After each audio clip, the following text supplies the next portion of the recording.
Hey everybody, welcome back to the channel. Getting back to work on the Cobra in this video. When we left off, I got the turkey pan cut, modified, adjusted to fit, and the distributor is now located where I want it. As you can see in the background, I did go ahead and lay the wires out. All the wires are on the distributor in order as far as an HO firing order goes. So they're just kind of in place. Next on the list, I need to pull the valve cover off the driver's side and fix the one stripped thread set. Then I can get that torqued down and that'll be done. And then it is going to be on to the front of the engine. I want to pull the water pump off, reseal that, and you're going to be getting new rubber lines, things along those lines. So that being said, I'm going to go ahead and get to work on the valve cover and get things going. All right, real quick before I get to work on the water pump, just want to show I've been making a little bit of progress on the dashboard, just kind of working on little things here and there. When I have time, a few more gauges installed. And as you can see here, I went ahead and bought the Mike Emerson steering surround. I did that because, the way this dash is designed, I just really didn't have faith in myself in having a nice, clean, good-looking cut and keeping the leather adhered or the vinyl adhered and not coming loose. Because I know from the factory, it's just kind of an open hole and you wrap the vinyl around the back. I wasn't sure how it would turn out. I really like the look of this piece. It's going to be mostly hidden by the steering wheel base anyway, but I think it just adds that little bit and it sits in there nice. I don't have it glued in or anything. I'm going to wait till the dash is actually in the car just to make sure everything fits right, and then I'll glue it in. But yeah, making a little ground on the dash. I'll continue to plug away at it.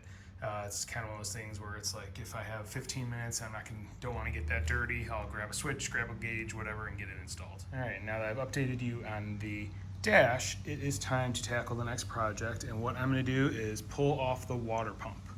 I want to pull it off, take it apart, reseal it. As you saw probably on the table over there, I do have new gaskets. Went out and got some fresh Right Stuff sealer because I love that stuff. So I'm going to go ahead and try and get this water pump off. This does have a different drive for the belt, so I'm going to have to just loosen the turnbuckle on the alternator, get the tension off, and then I take the belt off.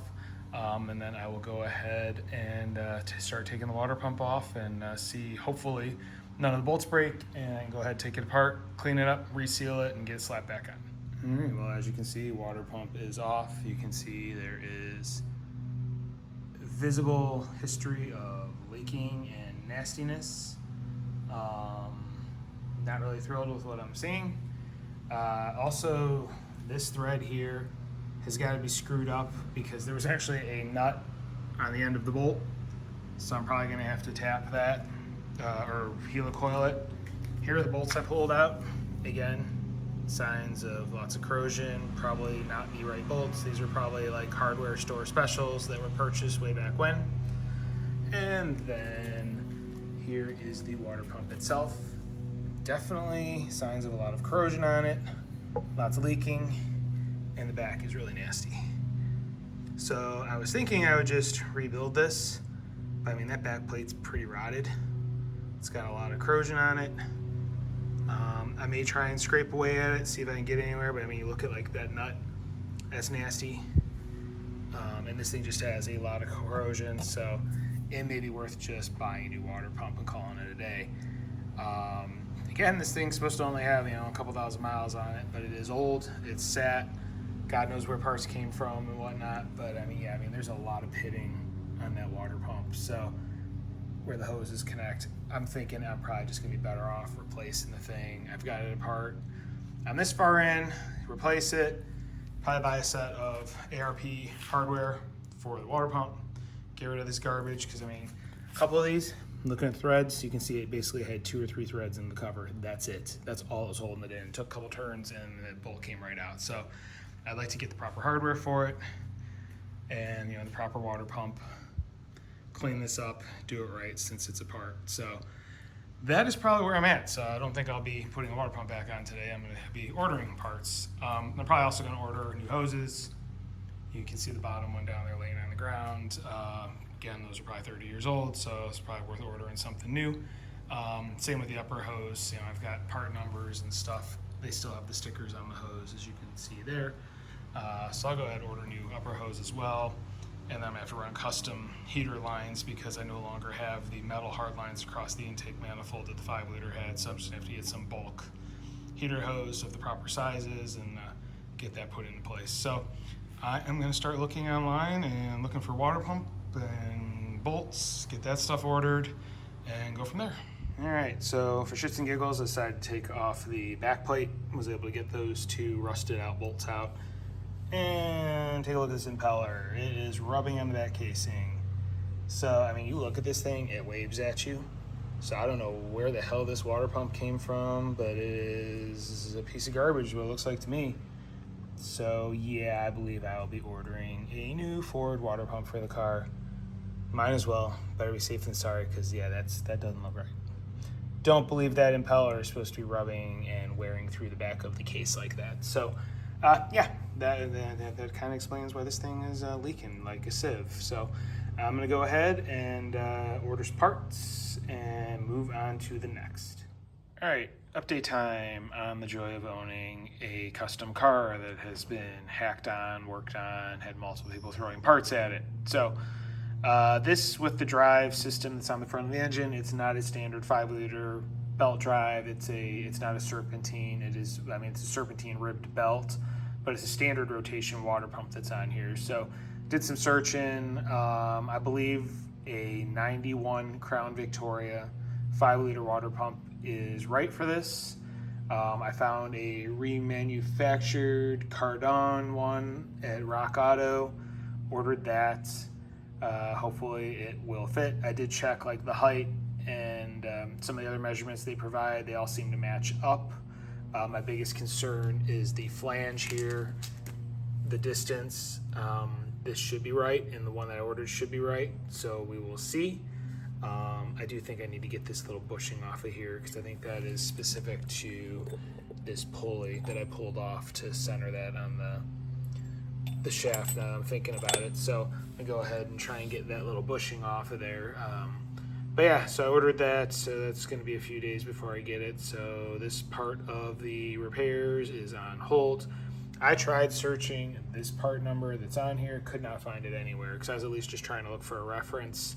Does not exist. So like I said, based on my Googling and searching, 91 Crown Vic water pump should be a standard clockwise rotation water pump that will work with a 302 Ford. So gonna see when it shows up. So that's on order. On to the next. All right, well, since we are DOA on the water pump, I think I can now address this stripped hole on the cylinder head to get the valve cover installed finally. So I did do a little bit of wiping down on the front of the motor. I'll hit it back later. I was just seeing how bad things looked. I also did just want to validate what the thread and pitch size was for those bolts, because I'm going to order a helicoil kit for the one hole that is stripped out that the bolt just goes right through. I can put thread in there and hopefully fix that issue. So that being said, I'm gonna pull this valve cover off and see if I can tap the stripped hole. All right, well, hopefully you can see I have the helicoil in place. I drilled it out. It's supposed to be a 17/64, but I could not get that drill bit in with the angle that I have to work with.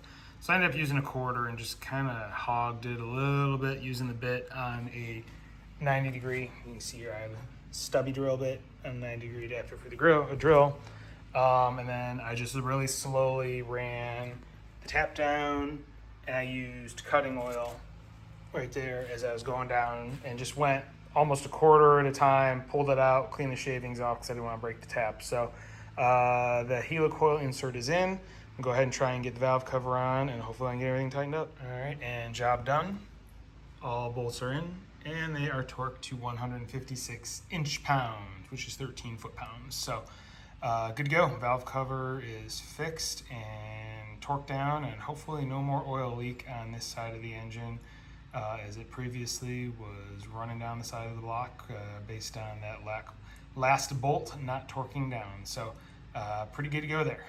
All right, so while I am waiting on parts, the water pump, I did find an ARP bolt kit that appears to be correct, and it is a 6-point polish, so it'll match everything else I have on here. I'm waiting on that. Those should come in the next few days. What I'm going to do is address the exhaust header bolts. I've noticed a couple of them were loose. That's pretty common on these engines. So what I got was these Nordlock washers. These I've used in the past. They're, like an anti-rotation type washer, and they tend to work very well. It's two pieces glued together, and then there's like steps between those pieces, and then there's grooves on both sides that bite into the material. So it's just to keep things from moving. So used in the past, really like them. So I'm gonna go ahead, start working on driver's side, getting things replaced, get these installed, and get everything torqued down. All right, here we go. Driver's side done. You can see the thicker Norlock washers are all installed. All of them are torqued to 20 foot-pounds except for this one, second in from the back. The crow's foot I had on, you couldn't get in there. There's no other way to get a socket in there just based on the header shape. I'm going to try and get a longer crow's foot. I've got, it's just kind of a cheaper old set of crow's feet wrenches. It's a 3/8, so it's just kind of flexing, and I don't want to round the thing off. So I'm going to go online, see if I can find a better 3/8 crow's foot, and I can always come back and make sure that goes to 20 using a better tool. But this side is done for now. I can go ahead and get onto the passenger side. All right, so it is the next day, and more parts have arrived. As you can see here, I have a water pump, and this is a rebuilt Ford water pump. It's a Cardone part I got from Rock Auto. Unfortunately, I have a problem. It's the problem I was kind of thinking I was going to have. The custom drive assembly that's on this car, it's Jones Racing Products, makes the actual pulleys and everything, and it's a serpentine belt, but it's a clockwise direction water pump. It doesn't loop back. So I was looking for a Ford clockwise water pump, and that's what I found. That's what this should be. This is for Crown Vic, and everything I searched said that should be right. I will verify by pulling off the back cover and making sure the impeller looks right. Problem is the bolt pattern is the more narrow bolt pattern for the hub. If you look at the water pump I pulled off, it has a wider bolt pattern. Now, it will work with this pulley, but it will not work with this billet front plate that this pulley had on it. This is made for a larger spacing. You can see when I put it on, just say one bolt, the others do not line up. So this, I'll be able to put this on and at least have something function. I just have to pound down this spacer, which is what holds it in place centered. But yeah, I won't have this nice little trim cover. So I looked online in their catalog and don't see anything like this in their catalog. I'm going to do a little more searching to see if I can figure out what it is. This might not even be something that was created by Jones. This might be something that was built custom or came from somebody else, because I didn't see anything in their catalog and there's no label on it or anything. There's just, like a little scribed 320 in there, but other than that, I don't know. So I may have to just do some searching online, see if I can find a billet cover that'll fit on there. I mean, the good news is, like I said, I can still run these down and hold it in place, and I'll be fine. I can make this function, but it would look nicer with that cover on there, versus seeing what you see there. So that's that. Other thing that I did get in the mail is the bolt kit. This is the part number I ordered.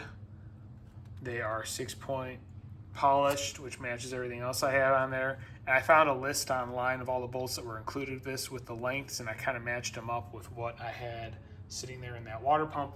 And these all seem to be the right length, so it should be what I need to put the water pump on. So should have everything I need for that, but I'm not going to get to that right now. What I'm going to do is finish up doing the Norlocks on the passenger side, so I can mark that off the list. Plus, I want to give myself a little time to see if I can find that billet piece for the water pump. All right, so here we are, passenger side. It's going to be the same thing as the driver's side. I'm going to pull these out one by one and go ahead and replace them. This is the side where I had a couple that were loose. I mean, a couple of these were like threaded out. I did, lightly tighten them back in at one point in time. But yeah, these are the ones that were backing out. So I'm going to get the Norlocks installed, and hopefully that solves that problem. All right, and there we go. Norlocks are installed. Yeah, all but one were hand loose on this side. So yeah, that was all the bolts were pretty much came out pretty easy. Just one I had to give it a little oomph on it, and then it popped out.